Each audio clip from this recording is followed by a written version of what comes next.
అవన్నీ కూడా logical customers. గుర్తుపెట్టాం, logical customers. Legality emotional customer కూడా అంటారు.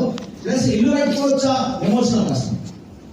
వాళ్ళ లాజికల్ కస్టమర్ లో ఈ రోజు నేను ఇన్వెస్ట్మెంట్ చేసినా నేను నాకు ఎప్పుడు రిటర్న్ వస్తాయి ఆయన ఆలోచన అట్లా ఉంది. రిటర్న్ ఆఫ్ ఇన్వెస్ట్మెంట్ నేను ఈ రోజు పెడుతున్నా నాకు ఎంత వస్తుంది, నాకు రేపు ఎంత వస్తుంది కూడా అడుగుతాడు. నేను కట్టుకుంటానుగా అడగడు. ఆ ఎమోషనల్ కస్టమర్. ఇంకా ఇంకేం క్వశ్చన్లు వస్తాయి? దీనికి బిజినెస్ చేస్తారా? మస్తు కంపెనీలు ఉన్నాయి కదా, ఇక్కడ ఎందుకు కొనాలి? మస్తు కంపెనీలు ఉన్నాయి, ఇక్కడ ఎందుకు కొనాలి? ఇది ఎమోషనల్ ఉంటుంది, లాజికల్ ఉంటుంది. ఏ హైవేకి కూడా ఏ హైవే కొనాలి? ఇది emotional customer and logical mixed ఉంది. ఇది లాజికల్, ఎమోషనల్ గా. అక్కడ ఎంప్లాయ్మెంట్ లాజికల్, లాజికల్ కస్టమర్. వాళ్ళకి దాని తగ్గట్టుగా మీరు చెప్పాలి. Discount fixed. వీళ్ళు అడుగుతారు, వాళ్ళు అడుగుతారు, వీళ్ళు అడుగుతారు, వాళ్ళు అడుగుతారు.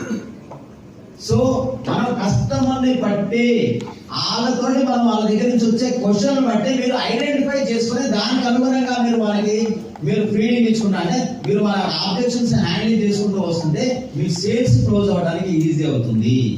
మీరు అందరికీ ఒకేలాగా చెప్పుకుంటూ పోతుంటే మనకు క్లోజ్ అవుతుంది, మనది అక్కడ ఆగిపోవడానికి అవకాశం ఉంటుంది. సో వాళ్ళ క్వశ్చన్స్ వాళ్ళు అడుగుతున్నప్పుడు మనం ప్రజెంట్ చేస్తున్నప్పుడు వాళ్ళ దగ్గర నుంచి ఎన్ని ఆబ్జెక్షన్స్ వస్తే అంత మంచిదా, లేదు చెప్పిందల్లా వినే సరే చూద్దాం అంటే మంచిదా. ఆబ్జెక్షన్ ఎన్ని వస్తే అంత మంచిది. బాగా గుర్తుపెట్టుకోండి. చాలా మంది ఏం చేస్తారంటే ఆబ్జెక్షన్ అవుతున్నాయి, ఈ అమ్మాయి ఒకరికి కొట్టడా ఈయన ఇన్ని అడుగుతున్నాడు. చాలా మంది ఇక్కడ పంపులో కాలేస్తారు. ఎంతమంది బిర్యానీలో కాలేద్దాం అనుకుంటారు? బిర్యానీలో కాలేదంటే ఎంత ఎక్కువ క్వశ్చన్ అడిగితే వాళ్ళ బాగుంటది.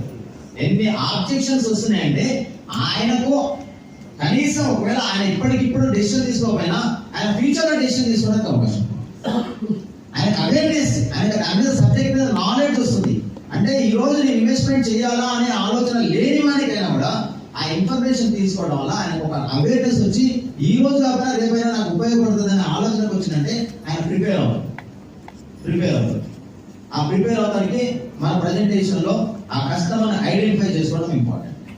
Emotional buyer and logical buyer అని మనం ఆలోచించినప్పుడు ఎమోషనల్